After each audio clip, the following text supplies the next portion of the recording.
Hi friends, welcome to the channel. ఇవాళ మన వీడియోలో అసలు ఈ ప్యాకింగ్ టేప్ అనేది కూడా ఇంత చిన్న వస్తువు కదా, ఇది చాలా సింపుల్గా కనిపెట్టుంటారేమో అని అనుకుంటాం. కానీ జస్ట్ 1900 అంటే కేవలం ఈ 100 సంవత్సరాల నుంచి మాత్రమే ప్యాకింగ్ టేప్ని మనం వాడుతున్నాం.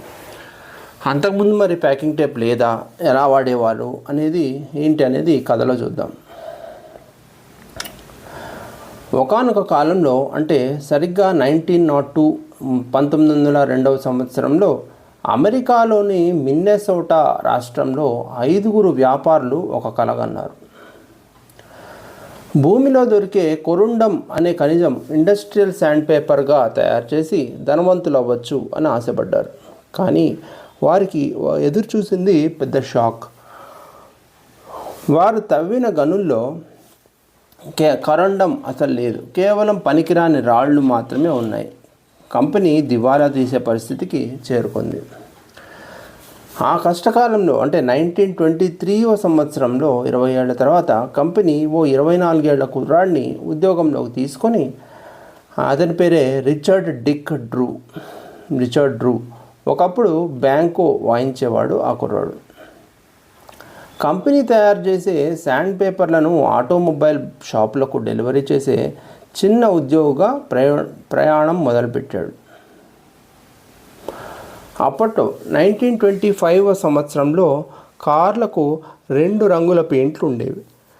అంటే 2 టోన్ పెయింట్ జాబ్స్ వేయటం ఒక ఫ్యాషన్. కానీ పెయింటర్లు పడే నరకం అంతా ఇంత కాదు. ఒక రంగు పక్కన పడేసి ఒక రంగు పక్కనే మరో రంగు అంటకుండా ఉండటానికి వారు బచ్చర్ పేపర్లను వాడేవాళ్ళు, సర్జికల్ టేప్లు వాడేవాళ్ళు.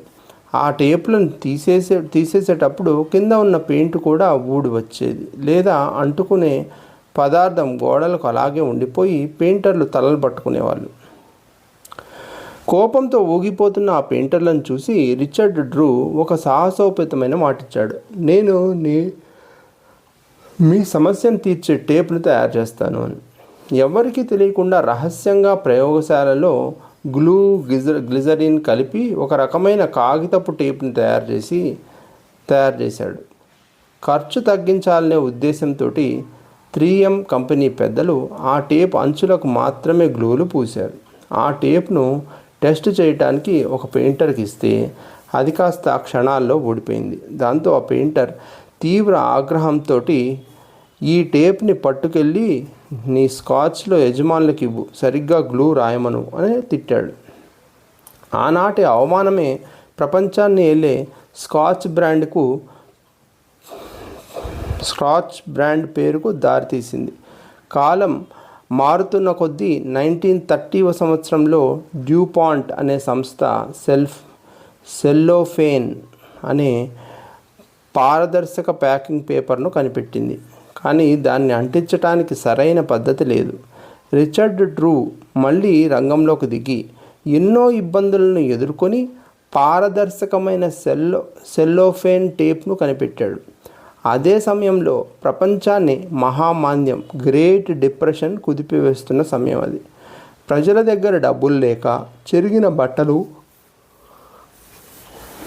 పుస్తకాలు, కరెన్సీ నోట్లను అంటించుకోవటానికి రిచర్డ్ డ్రూ కనిపెట్టిన ఈ పారదర్శక టేపే దిక్కైంది. అలా ఇండస్ట్రీ టూల్ కాస్త ఇంటింటి అవసరంగా మారిపోయింది. ఆ తర్వాత 1942 సంవత్సరంలో 1942లో 2వ ప్రపంచ యుద్ధం ఉన్నప్పుడు, భీకర రూపం దాల్చినప్పుడు యుద్ధభూమిలో సైనికులు తోటాల పెట్టెలను, అమ్యునిషన్ బాక్సెస్ను అత్యవసరంగా తెరవలేక నానా తంటాలు పడుతుండేవారు. అప్పుడు వెస్టా స్టౌట్ అనే ఒక సాధారణమైన తల్లి తన కొడుకులు యుద్ధంలో ఉన్నారనే ఆవేదనతో అమెరికా అధ్యక్షుడు ఫ్రాంక్లిన్ రూజ్వెల్ట్కు ఒక లేఖ రాసింది. సైనికుల కోసం నీటిలో నానిన పాడవని గట్టి క్లాత్ టేప్ను కావాలి అని కోరింది. ఆ ఉత్తరం విజయవంతమయ్యి జాన్సన్ సంస్థ ఆ గట్టి టేపును తయారు చేసింది. సైనికులు దాన్ని డక్ టేప్ అని పిలుచుకునేవారు. యుద్ధభూమిలో తూటాలు పెట్టెలు సీల్ వేయటానికి, తుపాకులు, వాహనాలు రిపేర్ చేయటానికి, అదే ప్రాణాపాయం నుంచి రక్షించింది. యుద్ధం ముగిసిన తర్వాత అంటే 1950ల నుంచి ప్రపంచ వ్యాపారం విపరీతంగా పెరిగింది. పాతకాలపు కాగితపు టేపులు సరిపోకపోవడంతో శాస్త్రవేత్తలు ప్లాస్టిక్ పాలిమర్తో BOPP ఫిల్మ్ టేప్లను సృష్టించారు. ఒకనాడు గనులు లేక దివాలా అంచున నిలబడిన కంపెనీ, ఒక పెయింటర్ తిట్టిన తిట్లు, ఒక తల్లి రాసిన లేఖ, ప్రపంచ యుద్ధం, అన్ని మార్పులు కలిపి మన చేతుల్లో ఇవాళ ప్యాకింగ్ టేప్లు ఇలా శాసించాయి. 1940ల తర్వాత ప్యాకింగ్ మరియు క్లాత్ టేప్ల బ్రాండింగ్ ప్రపంచంలో ఎన్నో విప్లవాత్మక మార్పులు తీసుకొచ్చింది. రెండవ ప్రపంచ యుద్ధం తర్వాత కంపెనీలు ఈ టేపులను కేవలం యుద్ధరంగానికే పరిమితం చేయకుండా సామాన్య ప్రజలు రోజువారీ అవసరాలకు మరియు అంతర్జాతీయ వ్యాపారానికి తగ్గట్టుగా ఎలా బ్రాండ్ చేశాయో చూద్దాం. డక్ట్ టేప్ నుండి డాక్ట్ టేప్ వరకు. యుద్ధ సమయంలో సైనికులు ఆ గట్టి క్లాత్ టేప్ను డక్ట్ టేప్ అని పిలిచేవారు. దానికి కారణం అది వాటర్ ప్రూఫ్ డక్ క్లాత్తో తయారు చేయబడి ఉండటమే దానికి కారణం. నీటిలో సులభంగా ఈదినట్టుగా వెళ్ళిపోయేది.